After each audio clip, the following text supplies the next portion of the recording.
Permanecesse como está, para nós ouvirmos a palavra de Deus.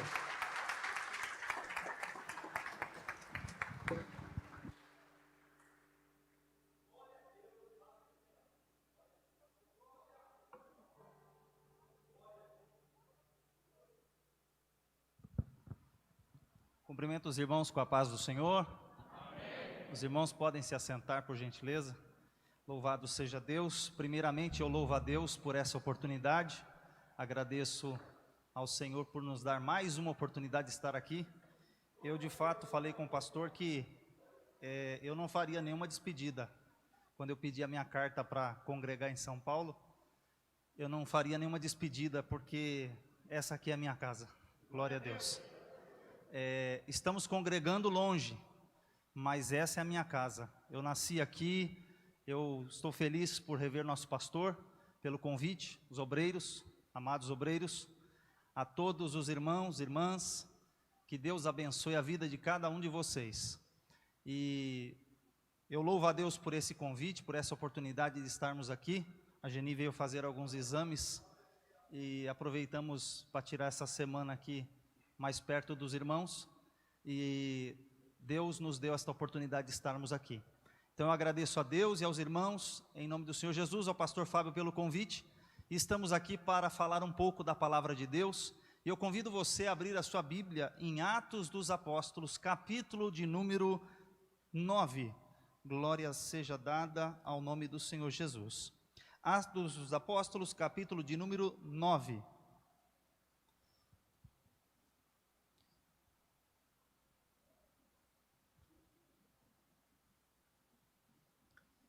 Glória a Deus. A partir do versículo de número 10, está escrito assim: Ora, havia em Damasco um discípulo chamado Ananias. Disse-lhe o Senhor numa visão: Ananias.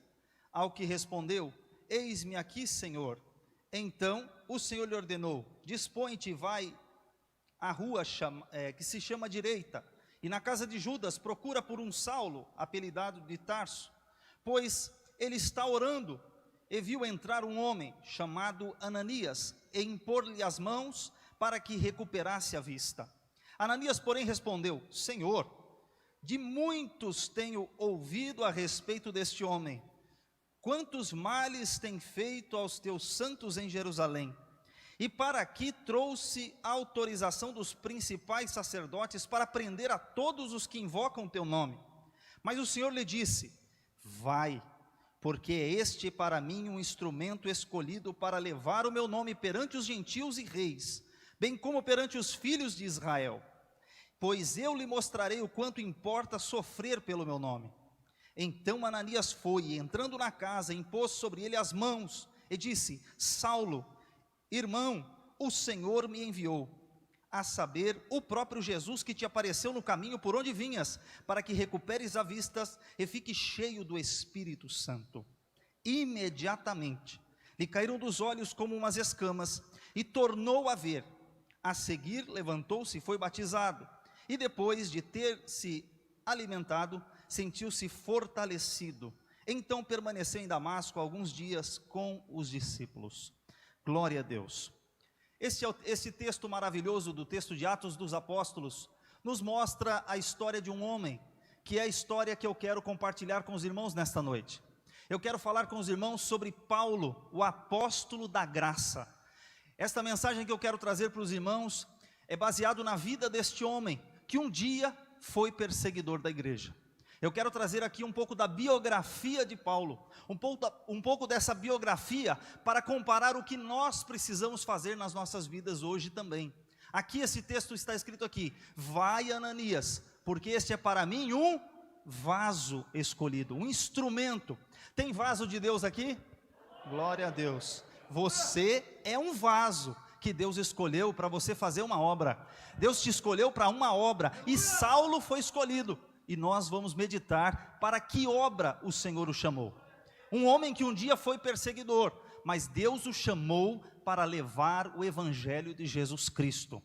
Todo salvo em Cristo Jesus foi chamado para levar o evangelho de Jesus. Jesus deu uma ordem dizendo: ide por todo o mundo, pregai o evangelho a toda criatura. Quem crer e for batizado será salvo, quem não crer será condenado. Essa missão foi dada a todo crente em Cristo Jesus. Mas aqui, Saulo tem algumas características especiais que eu quero compartilhar com os irmãos, e justamente nesta noite, eu quero que você acompanhe comigo essa linha de raciocínio, que eu quero discorrer um pouco sobre a vida deste apóstolo, porque ele é o apóstolo da graça. Veja, um homem que foi o defensor da lei, um homem que antes de se tornar crente em Cristo Jesus, ele foi perseguidor daqueles que pregavam a graça. Agora, ele é o anunciador da graça de Deus em Cristo Jesus. Um dia, ele perseguiu os crentes, agora, ele é o apóstolo da graça, o homem que defendia a lei. E quem era esse homem? Seu nome era Saulo, um nome hebraico, um nome que significava um homem que estava lá numa posição importante entre os fariseus. Os fariseus eram uma seita importante naquela época. E Saulo, ele nasceu na cidade de Tarso, na Cilícia. Um fato importante, que não era no território de Israel. Ele nasceu na Cilícia, uma cidade que tinha uma ligação forte com o Império Romano. Em virtude dele nascer nessa cidade, que tinha uma forte ligação com o Império Romano, sua família tinha feito algo muito importante, ao ponto dele, quando nasceu, ter ganhado o título de cidadão romano. Esse título não era qualquer título. É importante salientar que não era só porque nasceu em Tarso que ele ganhava o título, mas ele ganhou esse título porque, além de estar em Tarso, sua família gozava de um certo privilégio no Império Romano. Somente pessoas com muito poder aquisitivo, que não tivessem sido tornadas cidadãos romanos, elas poderiam adquirir um título através de uma grande quantidade de dinheiro, ou ter nascido numa família que já levava aquela linhagem. Saulo, sendo judeu, sendo da tribo de Benjamim, sendo israelita, melhor dizendo, da tribo de Benjamim, ele ganha o título de cidadão romano. E por isso, ele tinha 3 nomes. Saulo, o seu nome hebraico. Paulo, ou Paulus, o seu nome romano. E por isso, ele utilizou este nome romano para propagar o evangelho por onde ele passava. Porque, veja, ele não era mais o apóstolo daqueles judeus, ele se tornou o apóstolo dos gentios. Então, o homem que nasceu em Tarso, que era romano por nascimento, da tribo de Benjamim, ele descreveu em Filipenses, no capítulo 3, dizendo assim: ele era hebreu de hebreus.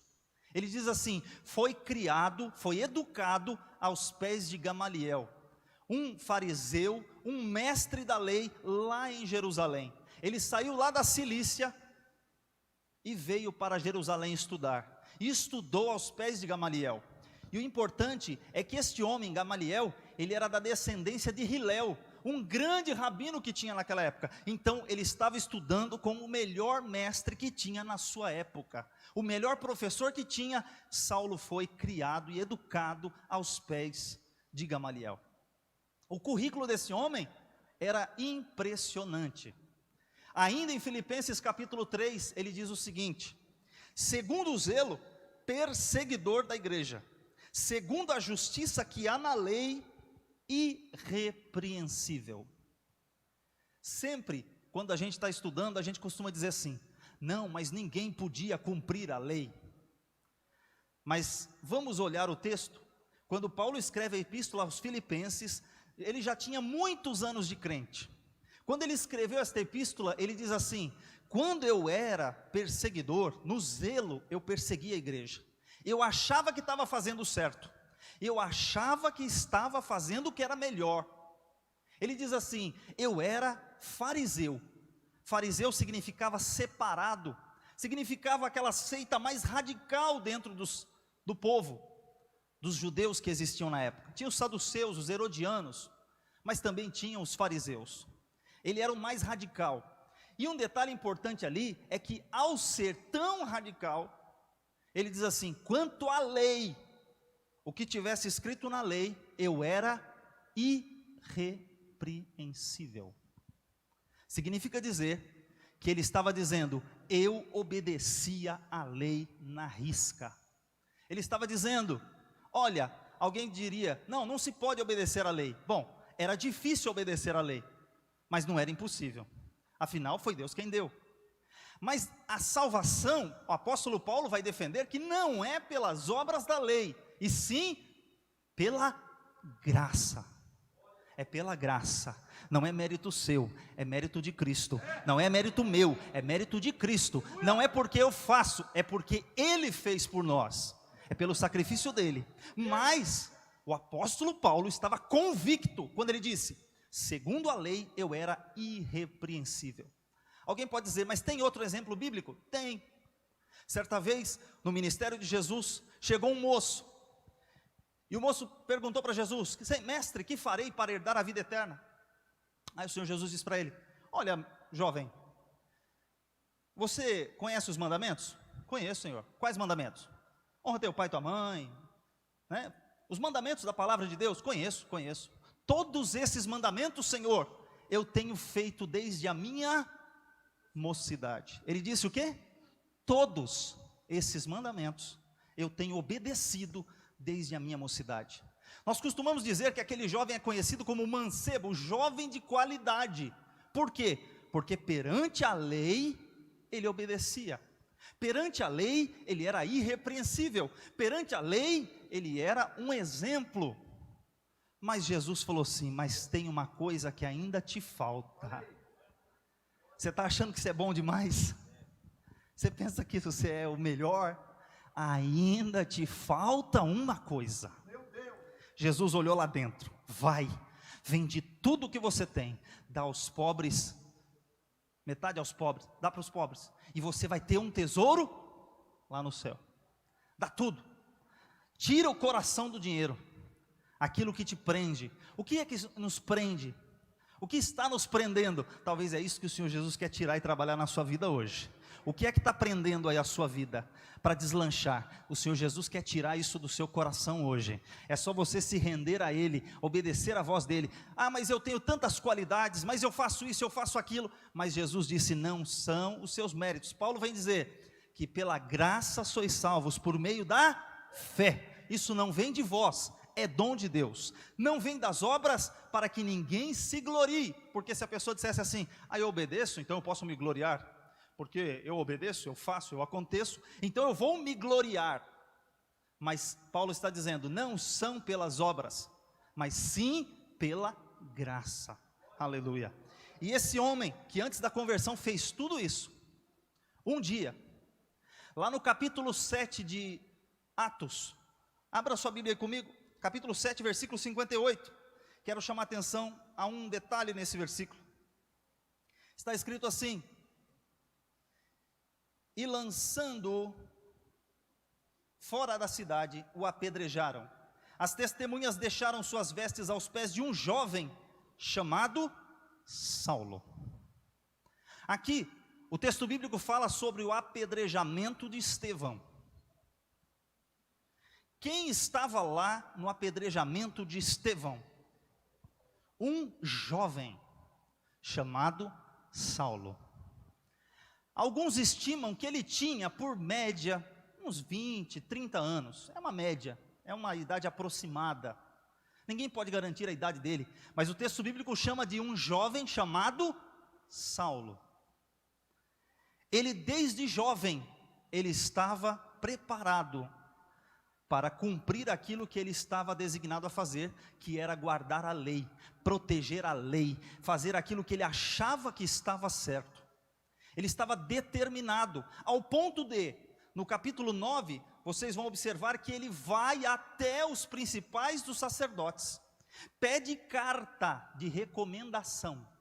Eu quero carta de autorização, eu quero uma carta, um documento que me autorize a ir por onde eu passar. Ele foi para Damasco, mas por onde eu for, onde ficava Damasco? Irmão, ele está em Jerusalém, capital da nação de Israel. Ele pegou uma carta para ir no país da Síria. Ele ia trocar fronteira. Ele ia lá na Síria arrastar crente e trazer de volta para ser julgado em Jerusalém. Ele ia cruzar países, fronteiras, em nome da religião, em nome da lei, para cumprir o que eles deveriam fazer. Estevão era um dos líderes, ele era um diácono abençoado, cheio da graça de Deus. E Estevão, ele era um dos líderes dos helenistas, judeus helenistas, porque ele falava grego, ele estudava a Bíblia na versão grega, e ele era de um grupo das sinagogas que tinham judeus de fala grega. Onde Saulo ia? Vou lá naquela comunidade, lá na Síria, onde tem uma sinagoga dos gregos, e lá dentro, com certeza, tem uns infiltrados. Com certeza, dentro da sinagoga, está cheio de crente infiltrado. Esse povo do caminho, eles não tinham nem nome. Quem são? É o povo do caminho. Meu Deus! Talvez você não tenha nem nome, mas o inimigo quer te destruir. Mas Jesus, ele veio para dar vida. Aleluia! Ele veio para dar vida, aleluia. E aqui, ele vai. A sua vida antes da conversão era uma vida exemplar. Ele então pega essa carta e vai até Damasco, decidido ir a Damasco. Cruzar a fronteira do país, sair de Israel, entrar na Síria. Mas no meio do caminho, glória a Deus, alguém aparece a ele. E eu vou te dizer que quem apareceu para ele não foi o Cristo morto. Não foi o Cristo que estava numa cruz. Não, não. Quem apareceu para ele foi um Cristo vivo. Aleluia. E o Cristo vivo apareceu para ele e falou: Saulo, Saulo, por que me persegues? Aí ele pega e não sabe quem é. Ele fala assim: quem és tu, Senhor? Eu sou Jesus, a quem tu persegues. Duro é para ti recalcitar contra os aguilhões. Você, Saulo, é um boi bravo. Você, Saulo, está lutando, está resistindo ao chamado, mas é duro para você. Mas ó, eu não vou te falar muita coisa agora não. Está pensando que Jesus ficou batendo papo com ele? Você vai, quando você chegar lá na cidade, você entra na rua chamada direita, você vai lá achar tal lugar, e lá alguém vai te falar o que você tem que fazer. Deus está levantando você para dizer para as pessoas o que eles têm que fazer. Você é instrumento de Deus para orientar as vidas e as almas que estão chegando na igreja. Você foi levantado por Deus para orientar o que eles têm que fazer. Não é anjo do céu que vai falar com o povo. Não é o próprio Senhor que vai falar com o povo. Deus levantou você, homem de osso e carne, é o carne e osso. Deus levantou você para falar. Por que você quer transferir? Senhor, vai lá e visita aquela pessoa naquele hospital. O Senhor não vai visitar o hospital. É você que tem que ir lá e visitar e fazer a oração. É você que tem que ir lá e fazer. Senhor, vai lá, Senhor. A gente fica na igreja ou dentro de casa, folgado, e mandando Deus fazer as coisas. Senhor Jesus, vai lá fazer isso para mim. Vai lá fazer aquilo para mim. Quem manda é Ele. É Ele que manda. E fica nós aqui querendo dar ordem para Jesus. Eu determino. Determina nada, meu irmão. Ele é Senhor. Ele apareceu para Ananias e disse assim: Ananias, levanta e vai lá na casa de Simão. Entra lá, lá tem um Saulo que está orando e você vai falar com ele. Aí o Ananias, que é o versículo que nós lemos: mas Senhor, como é que é? É um tal de Saulo? Eu estou ouvindo aí, Senhor, que esse camarada aí mata. Ele leva para a prisão, ele está com uma carta na mão, com autorização. Ele está com uma guarda que acompanhou ele, que veio lá de Jerusalém, a guarda do Sinédrio. Ele tem autoridade para arrastar crente, para matar crente. É ele, levanta e vai lá, porque ele está orando. Vai, porque ele é para mim um vaso escolhido. Eu escolhi. Irmãos, você pode fugir da escolha de Deus? Eu vou contar uma coisa rapidinho para os irmãos. Eu peguei minha carta e fui para São Paulo e fiquei escondidinho. Sentei lá no fundo. Entreguei a carta e sentei no meio da multidão. E fiquei escondido. Passou 1 mês, 2 meses, 3 meses, aí veio a pandemia, né? Quer dizer, não passou muito tempo, veio a pandemia, parou de ter culto e tal. Estou lá escondido. E eu estou escondido e o pastor vai lá e prega. Membro de banco, é prego e parafuso. Você tem que se levantar. Se tem alguma coisa que você está vendo aqui na igreja que te incomoda, você está vendo alguma coisa aqui na igreja que está te incomodando, é para Deus está te incomodando para você levantar e fazer. Você vai ficar sentado assistindo e criticando os outros? Ah, porque aquele louvor canta desafinado. Então vai lá e ensina eles a cantar. Ah, você está criticando a irmã porque ela não sabe orar, então vai lá e ensina ela a orar e ora por ela, e ora com ela.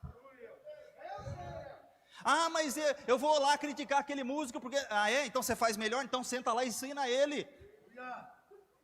Ah, porque aquele lá prega assim, prega assado. Então vai lá e prega direito. Ah, porque essa igreja não visita, porque essa igreja isso, porque essa igreja não faz, porque essa igreja não... e você está fazendo o quê? Está te incomodando? Jeová me pegou lá também. Jeová me pegou, estava escondido, lá no meio da multidão. Jeová foi lá e me pegou também. Aí passa 1 mês, passa 2, e aí você fica, né? Espírito Santo vai falando, e você fica, mas eu não vou falar não. Eu entro e saio e ninguém me vê, e glória a Deus, deixa eu aqui mesmo, deixa eu quietinho no meu canto. Glória a Deus, eu quero ficar escondido no meio da multidão. Aí vem outro culto, vem outra mensagem. Aí o Espírito Santo te acha, meu irmão. Você está achando que você está escondido aqui no meio da multidão, sentado atrás, escondido atrás do pilar? Jesus está te vendo. Ele te conhece. Ele sabe o teu nome. Ele sabe quem é você. Ele sabe o que Ele colocou na tua mão para fazer. Saulo estava lá orando. Ananias, eu não vou não, Senhor. Senhor, tem certeza? Aquele homem é difícil. Vai lá porque ele é vaso escolhido. E ele vai pregar o meu nome. Pois o Ananias levantou. E Deus não falou só com Ananias. Às vezes, você fica falando assim, mas Deus falou só comigo. Aí Deus fala com você, aí Deus fala com a sua esposa, aí Deus fala com a sua filha, aí Deus fala com não sei quem. Irmão, Deus confirma. Deus confirma. Não fica com essa assim não. Deus falou comigo que eu vou casar com fulana. Mas Deus vai revelar para ela também, porque senão esse negócio fica esquisito. Deus só revela para você, tem que revelar para os dois. Tem que revelar para os dois. Então olha só, o Espírito Santo foi lá, falou com Ananias, mas também falou com Saulo. E aí Saulo chegou, Ananias foi, falou com Saulo, orou, o homem foi curado na hora, foi cheio do Espírito Santo, conforme está escrito no texto, foi batizado nas águas, e ficou no meio dos irmãos pregando. Já começou pregando, irmão. Irmãos, qual que é o ministério que Deus colocou na sua mão? Mas eu não vou fazer, eu vou entregar tudo, eu vou fazer e tal. Então, irmãos, não adianta. O Senhor, Ele te conhece. E aqui nesse texto, esse apóstolo, ele se levanta, e ele teve aquele encontro com Jesus ressuscitado. Que coisa gloriosa. Porque tem muita gente na literatura, eu estava lendo um livro sobre o apóstolo Paulo, do F.F. Bruce, e ele fala o seguinte: tem muita gente fazendo diferença entre o Jesus histórico, o Jesus da história, o Jesus humano, o Jesus que viveu aqui na terra, o Jesus que andou entre eles, e o Jesus, o Cristo, o ressuscitado, o Todo-Poderoso, aquele que faz, aquele que é, o Filho de Deus, o Deus encarnado. Tem gente que quer fazer diferenciação. Existe um Jesus histórico, que é uma pessoa. O Jesus ressuscitado foi a igreja que inventou. Olha que um Satanás é miserável. Está botando isso no seminário teológico. Está indo lá no seminário teológico, dizendo que Jesus não é bem assim, essa ideia de Jesus Deus, foi a igreja que inventou. Pois não foi isso que Saulo escreveu aqui. Ele, quando olhou para Jesus, ele primeiro ficou cego. Não sei se caiu do cavalo ou não, porque o cavalo é só uma ilustração que a gente às vezes faz. Mas no sentido figurado, ele caiu do cavalo. No sentido figurado. No sentido real, não sei se ele estava de cavalo, se ele estava a pé, se ele estava de camelo. Eu não sei se ele estava de camelo ou de cavalo. O fato é, ele viu Jesus durante o dia, e a luz de Jesus os deixou cego. Ele viu Jesus ressuscitado, em glória, e falou com ele em glória. E ele não conheceu o Jesus humano que chamou 12 apóstolos e disse para eles: olha, vou enviar vocês para fazer isso, para fazer aquilo, para pregar o evangelho, para ir atrás das ovelhas perdidas da casa de Israel. Muita gente criticava o ministério de Paulo porque ele não viveu com Jesus 3 anos e meio, porque ele não andou com Jesus 3 anos e meio. Mas irmãos, o Jesus que o chamou foi o Jesus ressuscitado. Foi esse Jesus que te chamou. Não foi um Jesus morto, não foi um Jesus na cruz que te chamou, foi um Jesus ressuscitado. Aliás, a cruz, mesmo a cruz, como o pastor leu aqui na carta aos Colossenses, ele é um Jesus ressurreto. Ele é um Jesus que lá na cruz, ele triunfou sobre os principados e potestades. Foi na cruz que ele garantiu a tua salvação. Foi na cruz que ele garantiu a aniquilação dos seus pecados. E foi esse Jesus que falou com Paulo. Então não tem diferença do Jesus humano, do Jesus ressuscitado, do Jesus 100% homem, do Jesus 100% Deus. Ele é o mesmo. Só tem um Jesus, o Filho de Deus, o Todo-Poderoso. E aqui ele teve esse encontro. E muita gente que ficou criticando o ministério de Paulo, diga-se de passagem, sabe quem foi que escreveu primeiro sobre o Jesus humano? Foi o próprio apóstolo Paulo. Foi ele quem escreveu 13 epístolas. Mais de 48% do Novo Testamento foi Paulo quem escreveu. Se você somar os textos de Atos dos Apóstolos, mais o texto das 13 cartas, passa de 50%, mais da metade do Novo Testamento passa pela vida do apóstolo Paulo e pelas penas ou pela caneta do apóstolo Paulo. Ele com Lucas soma quase a maioria do Novo Testamento. Interessante que foi ele quem disse, lá para os irmãos coríntios, que Jesus foi visto ressuscitado por aproximadamente uns 500 irmãos. E de quem que ele ouviu isso? Das testemunhas oculares, de quem viu Jesus. Ele diz assim, e a maioria desses aqui ainda vive, quando ele escrevia essa carta, antes que houvesse evangelho de Marcos, Mateus, Marcos, Lucas e João, ele já estava escrevendo que Jesus ressuscitou, que Jesus andou, que Jesus ensinou. Aleluia! Os ensinos de Jesus estavam presentes na carta de Paulo. Ele não andou com Jesus os 3 anos e meio, mas a experiência que ele teve com Deus. Irmãos, eu sou capaz de dizer para você que o que impactou a vida desse homem, que não andou 3 anos e meio com Jesus como os outros apóstolos, foi muito maior do que talvez todos aqueles que ficaram 3 anos e 6 meses. Talvez você está perto de Jesus e não está percebendo. A mudança, você poderia ter uma mudança muito mais significativa andando com Jesus, mas talvez você já acostumou. Eu venho todo culto, toda a igreja, estou na igreja há tantos anos. Aí chega um novo convertido, dobra o joelho, Jesus se revela a ele, e ele tem uma experiência espetacular com Jesus. E aquilo muda a vida dele, ele dá um avanço na vida cristã. Talvez muito mais do que nós que estamos aqui andando há muitos anos com Jesus. Mas ele teve uma experiência significativa. E ele começou a falar de Jesus. Glória a Deus por isso. E olha só que coisa maravilhosa. Esse homem, ele no seu ministério, pensa que foi fácil para ele? Ele se converteu, entrou lá na sinagoga, começou a pregar, perseguição se levantou em Damasco.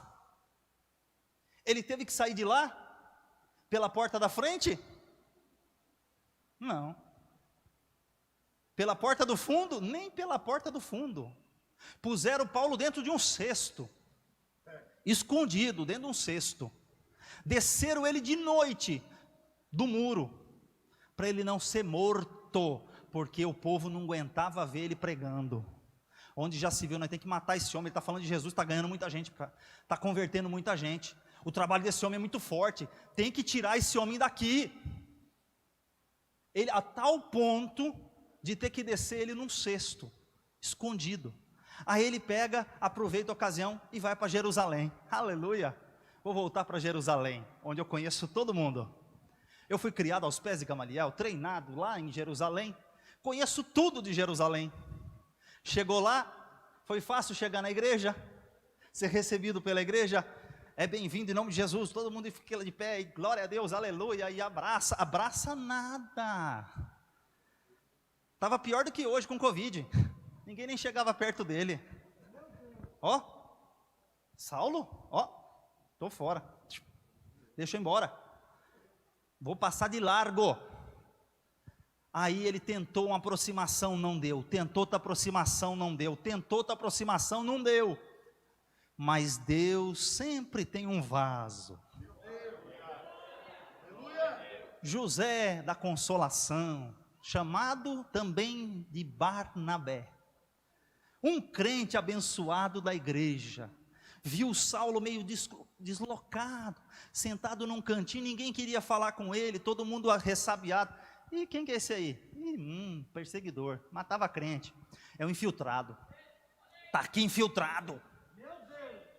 Mas o Barnabé teve a coragem, chegou perto, juntou com Saulo, começou a conhecer Saulo, viu que a conversão era de verdade, que não era conversa, não era da boca para fora, era de coração, o homem tinha se convertido de verdade, Jesus mudou tudo. Aí o Barnabé pega ele e fala assim, bom, eu tenho uma amizade lá com o pastor Pedro, com o pastor Tiago, com o pastor João, e foi lá e apresentou ele para os pastores da época, os apóstolos. Mesmo assim, ele fica um pouquinho ali, e a situação não fica fácil para ele em Jerusalém, porque se você continuar lendo o texto, enquanto ele está em Jerusalém, começa a ter confusão, porque esse homem vai pregar nas sinagogas dos helenistas e causa confusão, e a igreja estava em paz até certo ponto, teve uma perseguição, teve uma outra, mas naquele momento ela estava um pouco mais em paz, depois que ele deixou de ser perseguidor. Mas aí ele começou a pregar, a coisa começou a virar para o lado dele, ao ponto da igreja falar assim, irmão Saulo, vamos embora daqui. Foi convidado a sair da igreja, irmão. Você já parou para pensar, você ser convidado a se retirar da igreja? Mas eu só aceitei Jesus, sou crente, lavado e remido no sangue do Cordeiro, você convidado a ser, sim, você vai ser convidado a se retirar da igreja de Jerusalém, você não vai ficar aqui, nós vamos te mandar lá para uma congregação muito, muito longe daqui. Pegaram o Saulo e levaram ele até Cesareia, o conduziram, o texto diz, o conduziram até Cesareia, mas os irmãos não foi lá, levou ele em Cesareia, larga ele em Cesareia e volta, esperaram até ele entrar no navio, de volta para a minha terra, botou ele no navio e mandou ele para Tarso, vai embora, vai para Tarso, mandou ele de volta para Tarso. E cadê a história de Paulo? Cadê o ministério dele? Cadê o vaso escolhido? Ele passou uns 3 anos na Arábia, mas lá em Tarso ele passou mais de 10, esquecido, ninguém sabia mais quem era ele. 10 anos depois, ele lá em Tarso, a obra de Deus foi crescendo e se multiplicando, e a obra de Deus foi aumentando na cidade de Antioquia da Síria. Lá na Síria, tinha Damasco e tinha Antioquia, 2 cidades da Síria. Então lá na Antioquia, o que os pastores de Jerusalém fizeram? Os apóstolos, ô Barnabé, estamos ouvindo falar que a coisa está tão boa lá em Antioquia, que a gente ganhou até um apelido, estão chamando a gente de cristão, tem um apelido. Vai lá Barnabé, vai lá olhar essa situação. Barnabé vai e olha a situação da igreja, ele vê que a igreja está crescendo, a igreja é uma igreja gentílica, é uma igreja que talvez começou numa sinagoga, Mas ela começou a crescer, e começou a ganhar gente, e ela começou a ganhar corpo. Mas quais obreiros tem lá? Não tem obreiro nenhum. Vai ter que chamar obreiro, vai ter que formar um ministério, vai ter que estruturar uma igreja, porque se crescer desgovernado, sem estrutura, não vai a lugar algum. Quando você começa um trabalho, o trabalho precisa começar estruturado para crescer. E aqui, então, Barnabé foi lá supervisionar o trabalho. Ele percebeu, essa igreja aqui, já sei, ela tem um camarada que eu conheço, que eu conheci lá em Jerusalém há 10 anos atrás, que ele é o camarada perfeito para essa obra aqui. Pois é, onde ele está? Está lá em Tarso. Vamos buscar ele? Ele foi buscar, ele catou o navio e foi até Tarso na Cilícia. Ele trouxe Paulo para a igreja. Falou: Saulo, está vendo aqui? O trabalho aqui é árduo, vamos ter que trabalhar. Um ano inteiro ensinando a igreja. Antes de fazer qualquer tipo de trabalho, vamos ensinar, vamos doutrinar a igreja, vamos preparar a igreja. Um ano inteiro. Naquela igreja tinha profetas, como diz o texto de Atos, e mestres. Saulo e Barnabé, ou Barnabé e Saulo, ele era o último da lista. Reparem, ele não era o primeiro da lista. Ele praticamente estava no final, era primeiro Barnabé, depois Saulo. A ordem vai inverter depois de um certo tempo, mas por enquanto começa assim. Ele começou a ajudar na igreja, durante um ano. A igreja de Antioquia percebeu, chegou um profeta chamado Ágabo na igreja, e o profeta Ágabo disse assim: vai ter uma fome, uma grande fome. Ele profetizou e a profecia se cumpriu. Porque profeta de Deus fala e as coisas acontecem. E a igreja de Antioquia falou assim: olha, vamos então pegar uma oferta, porque a fome está tão forte lá na Judéia, lá em Jerusalém, e vamos mandar uma oferta lá para os irmãos de Jerusalém, vamos socorrer os nossos irmãos da igreja mãe. Então ele pega e vai socorrer a igreja mãe. Quem que a igreja escolheu para enviar a Jerusalém? Pois é, para carregar um monte de dinheiro, irmão, quem que você vai mandar? O Judas? Que põe a mão na bolsa?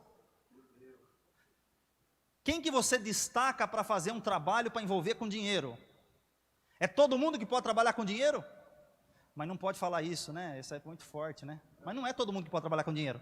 Tem gente que é tentado pelo diabo. Não é todo mundo que pode ser tesoureiro na igreja. Mas não é todo mundo salvo e lavado e remido no sangue do Cordeiro? É, mas não pode. Porque às vezes ele não consegue cuidar das finanças dele. O diabo vai tentar ele. O diabo vai tentar ele para ele pôr a mão na bolsa. Então não é todo mundo que pode trabalhar com dinheiro na igreja. Então destaca 2 obreiros de confiança. Quem são? Barnabé e Saulo. Envia para Jerusalém. Pois é, eles pegam o dinheiro, a oferta dos irmãos e vai até Jerusalém. Chegou em Jerusalém, vai entregar a oferta. Aí eles ficam uns dias a mais ali, 15 dias. 15 dias. O apóstolo Paulo recebe algumas instruções. Ele ganha uma recomendação de que sempre se lembre dos irmãos pobres da igreja de Jerusalém. Sempre se lembre, não esqueça dos irmãos pobres, sempre lembre dos necessitados. Irmãos, há diversos provérbios, há diversos textos bíblicos de que nós precisamos cuidar do órfão e da viúva. Deus, ele olha para os mais necessitados e ele tem um cuidado especial. Deus tem um cuidado com você, com a sua vida. Deus falou que ele cuida dos lírios do campo. Deus falou que ele cuida das aves. Então ele não vai cuidar de você, ele cuida. Deus tem um cuidado especial. Então, aqui eles estão lá e estão sendo recomendados a que sempre lembrem dos irmãos pobres de Jerusalém. Mas o fato é que, observe um detalhe importante: Saulo era um obreiro submisso à liderança da sua igreja. A igreja o pegou e o enviou a Jerusalém. Ele pegou e foi. Quando eles voltam de Jerusalém, passa um tempo, Atos capítulo 13. O texto bíblico diz assim, que disse o Espírito Santo. Irmãos, o Espírito Santo fala? Fala, está aqui, ó. O Espírito Santo falou. E o Espírito Santo falou diretamente. Olha o que ele falou. Havia na igreja de Antioquia profetas e mestres, Barnabé, Simeão, por sobrenome Níger, Lúcio, de Cirene, Manaém, Colácio de Herodes, o tetrarca, e Saulo. O que eu falei para os irmãos? Ele era qual da lista? O último. E servindo eles ao Senhor e jejuando, disse o Espírito Santo: separai-me agora, Barnabé e Saulo, para a obra que os tenho chamado. Então, jejuando e orando, e impondo as mãos sobre eles, os despediram. Paulo não virou apóstolo da cabeça dele, embora alguns leem o texto e distorcem. Eu, apóstolo pela graça, não segundo os homens, barará, barará, e acha que Paulo era um auto-intitulado apóstolo. A palavra apóstolo significa enviado. Jesus enviou os 12. A igreja, o Espírito Santo falou: separa Barnabé e Saulo. A igreja foi lá, separou Barnabé e Saulo. A igreja foi lá, orou e jejuou. A igreja foi lá e impôs as mãos na cabeça dos dois. E depois da oração, a igreja do Senhor Jesus, na orientação do Espírito Santo, os enviou. Enviou os 2 melhores obreiros que ela tinha. Para fazer a obra de Deus, você precisa ser obreiro de valor. Você precisa se colocar na posição para que Deus use você da melhor maneira possível. Deus não vai usar qualquer um. Quando eu digo qualquer um, é o relaxado, porque a Bíblia diz assim: que ai daquele que fizer a obra do Senhor relaxadamente. Então Deus não vai mandar o relapso, Deus vai mandar quem está se destacando, Deus vai mandar quem está se esforçando. E Saulo é enviado, e Barnabé é enviado. Barnabé e Saulo são enviados para a obra missionária, e começa uma obra maravilhosa. Eles começam a percorrer várias cidades. Eu poderia destacar aqui, mas infelizmente a gente começa e vai se empolgando e o tempo passa e voa. Mas olha só que importante, você precisa aprender a construir relacionamento.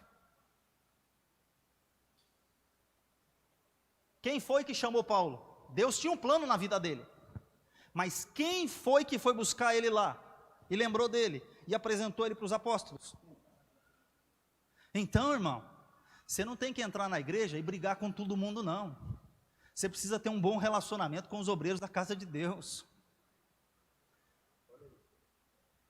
Se você discorda de algo, que Barnabé e Paulo tiveram uma discussão feia, se você discutir ou discordar de ideias, como o pastor sempre falou aqui, muitas vezes eu discordava dele, ele discordava de mim e pronto, glória a Deus por isso, ninguém é igual. E o fato de eu concordar ou discordar do pastor, eu não sou inimigo dele. O fato de eu não concordar com uma coisa ou com outra, não me faz para ser inimigo e ficar batendo nele. Eu não preciso ser inimigo do pastor de forma alguma. Sabe o que aconteceu com Paulo e Barnabé? Na segunda viagem missionária, eu estou pulando aqui da primeira, estou pulando já para a segunda, porque não vai ter jeito, o tempo já foi. Então olha só, o que aconteceu? Foi Barnabé quem levou ele para os relacionamentos, quem o apresentou à igreja, quem o apresentou aos apóstolos, foi ele quem buscou ele em Tarso, trouxe ele para a obra. Mas um dia, esse grande amigo, ele queria levar com ele João Marcos. Quem era João Marcos? O sobrinho do Barnabé. O Paulo falou: não, eu não concordo, esse moço aí, quando a gente chegou lá na Panfilha, quando a gente chegou lá naquela cidade, a dificuldade pegou. Alguns chegam a dizer, eu não posso afirmar, que foi lá que Paulo contraiu uma doença, a malária. Por isso ele começou a ter fortes dores de cabeça, ao ponto do olho dele ficar saltando, de tanta dor. E ele chegar a dizer aos Gálatas, que se possível fosse, eles arrancariam seus olhos e dariam um novo olho para Paulo. Não estou falando que isso aqui é o espinho na carne, mas era uma doença terrível. A perseguição terrível, onde eles passavam, era açoite, era perseguição, era luta, era dificuldade. E o João Marcos, na primeira viagem, No meio da viagem, ô tio, tô fora, zarpei, fui. Isso não é para mim não, essa obra não é para mim. Eu não quero esse sofrimento para a minha vida. E ó, foi embora, abandonou Paulo e Barnabé no meio da viagem. Quando foi na segunda viagem, segunda oportunidade, relacionamento. O Barnabé, Saulo, vamos levar o menino? Ele falou, não levo. Apóstolo Paulo, resistente, não levo, ele não vai comigo. Abandonou na primeira, não serve. Covarde, fica para trás. Não vai comigo. Aí o Barnabé falou, mas Paulo, vamos levar o menino, ele melhorou, ele amadureceu. Não é mais aquele João Marcos que você conheceu lá. Ele mudou, agora ele está decidido, ele vai, agora ele vai. Aposta nele agora. Ele falou, não, comigo ele não vai. Ou vai ou racha, 880. Paulo e Barnabé tiveram discussão. Então mesmo que você tenha uma discussão de ideias, repara isso. Alguém vai dizer, Paulo brigou, montou outro ministério. Irmão, olha só o que aconteceu aqui. Por causa da discussão dos dois, da discordância de opinião dos dois, o Barnabé pegou o João Marcos e foi para a ilha de Chipre. Ele desceu no mapa. O apóstolo Paulo pegou Silas, Silvano e subiu o mapa.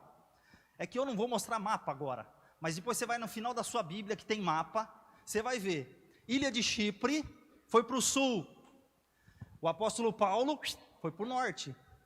Então olha só, a obra de Deus, se eles fossem tudo junto, todo mundo ia para onde?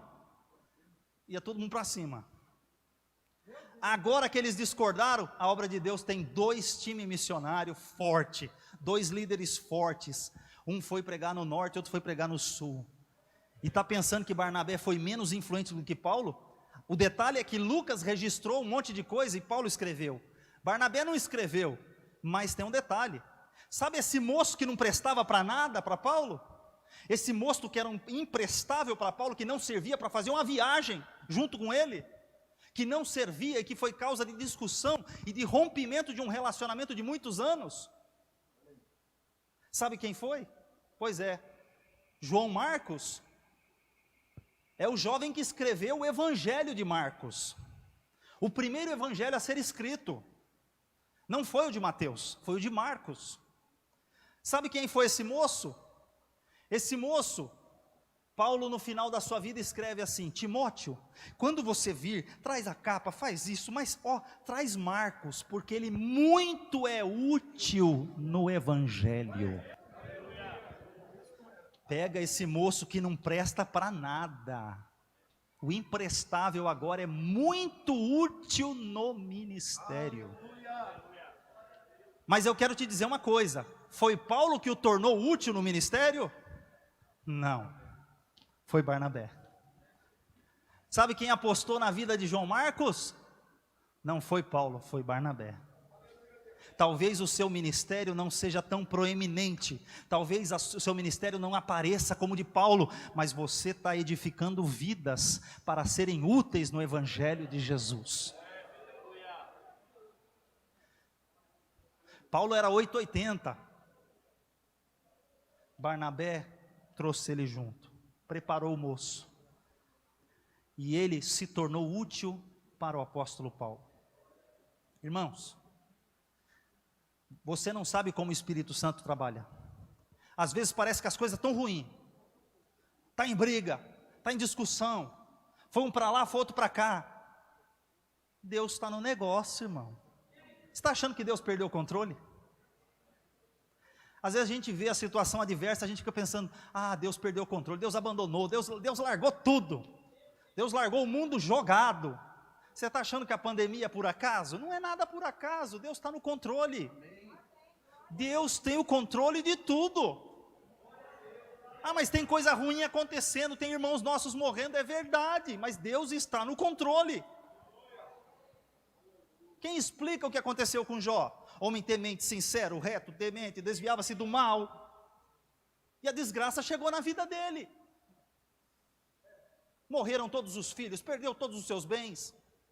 Quem explica? E Paulo?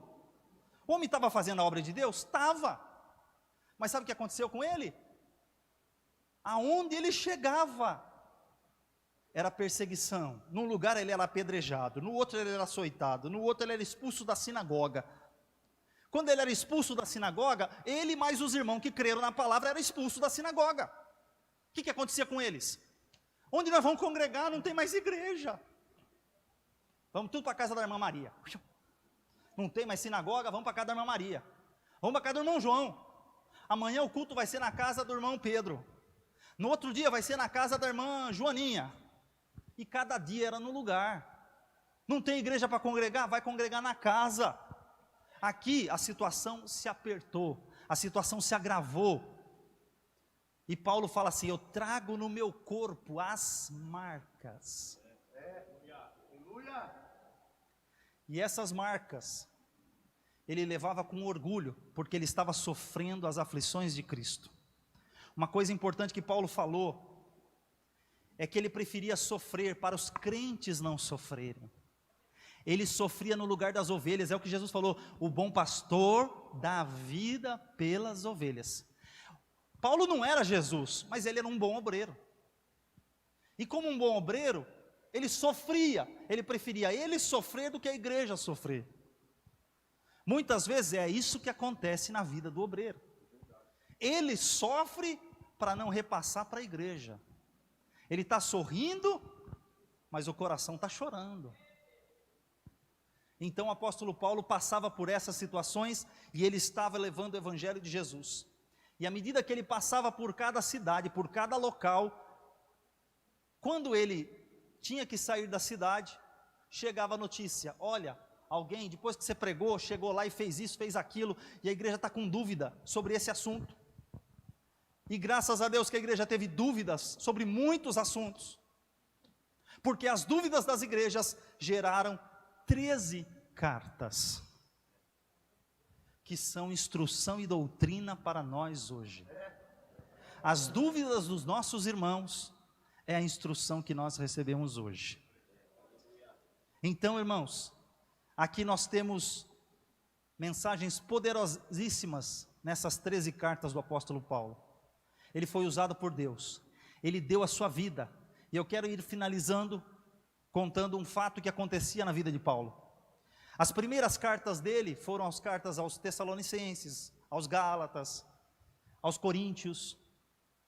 E no começo, a esperança de Paulo era o seguinte: o Senhor Jesus está chegando, e nós, os que estivermos vivos, para a vinda do Senhor, não precederemos. Quando ele diz assim, e nós, os que estivermos vivos, ele se colocava dentro do assunto.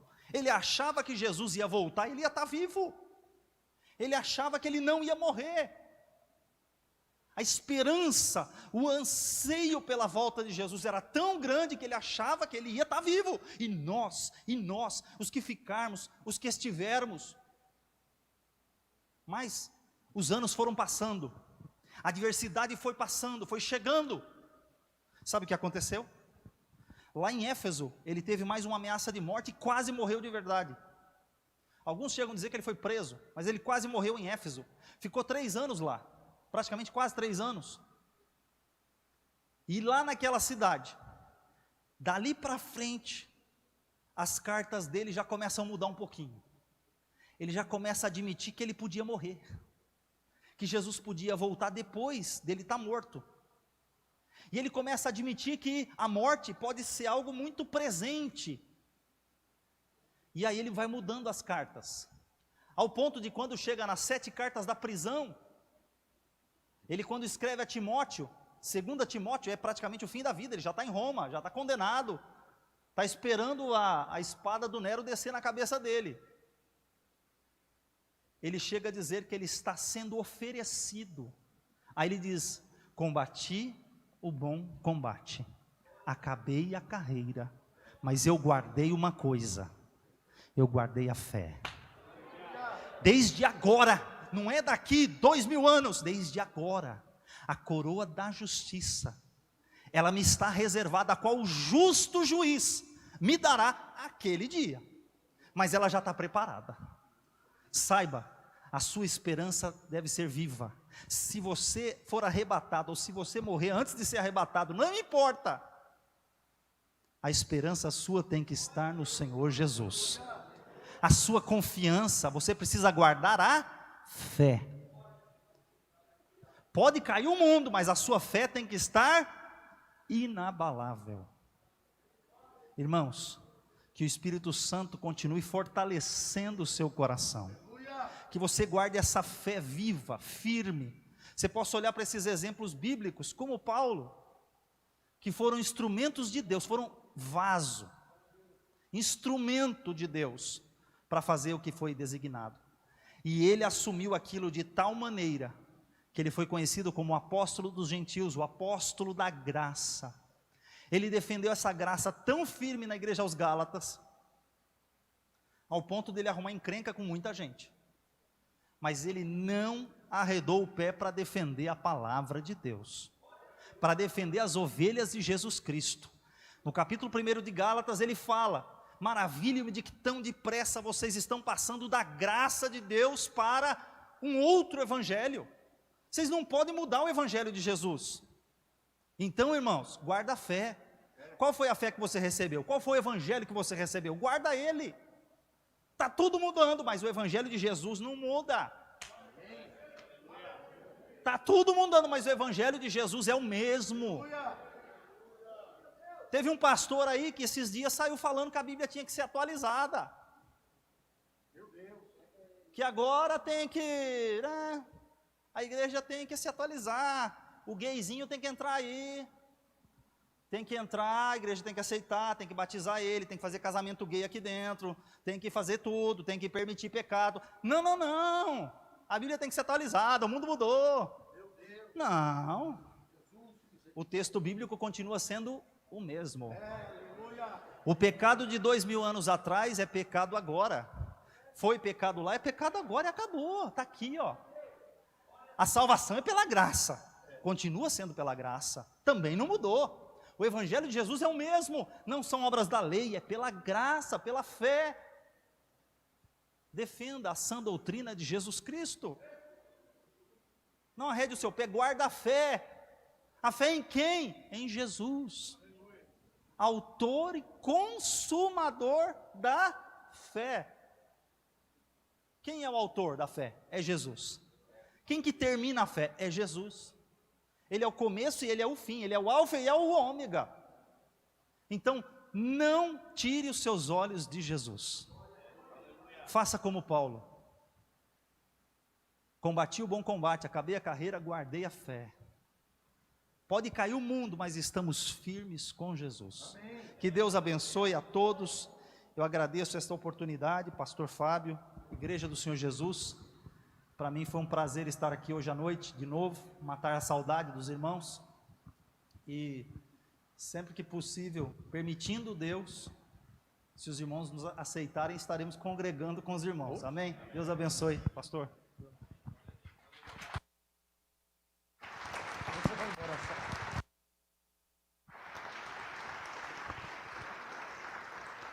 Se é para Jesus, melhor é isso aí, irmão.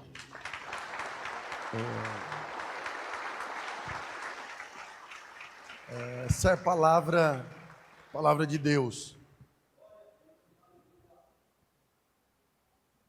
Se nós entendermos a nossa função no reino de Deus, a obra do Senhor continuará crescendo. Vem cá, Geni, fala oi aqui.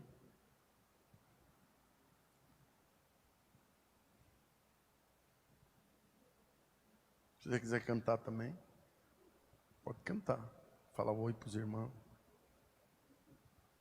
Irmão, a irmã Geni, desde quando eu cheguei aqui, nunca perdia culto.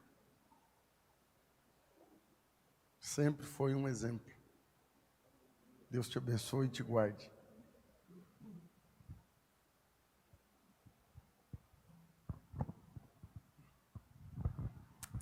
Salve, irmãos, com a paz do Senhor. Amém. Nem consigo falar a alegria que eu estou sentindo, né? De estar aqui na casa do Senhor. Como o Erivelto disse, aqui é a nossa casa, né? Eu estou lá em São Paulo, Mas eu não me esqueço dos irmãos aqui. Tem bastante gente nova, né? Glórias a Deus por isso. Mas eu não esqueço dos irmãos aqui. Tenho orado por vocês. Eu vou louvar o Senhor. Pode, pastor? Vou louvar o Senhor com o hino. Aleluia, da Gabriela Rocha. Acho que o irmão foi embora do som.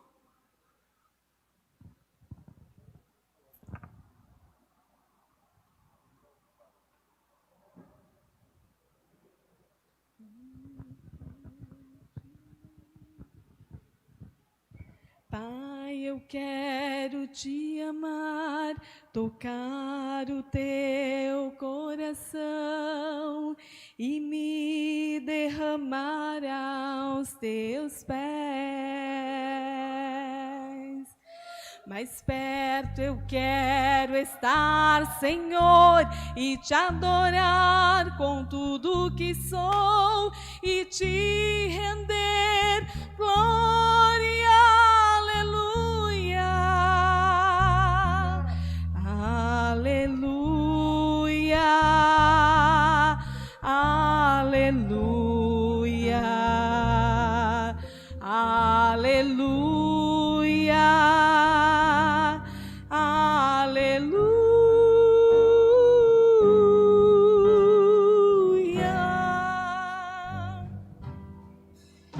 Quando lutas vierem me derrubar, firmado em ti eu estarei, pois tu és o meu refúgio, ó Deus. E não importa onde estiver, no vale ou no monte, adorarei a ti, eu canto glória, aleluia, aleluia, aleluia, aleluia, aleluia.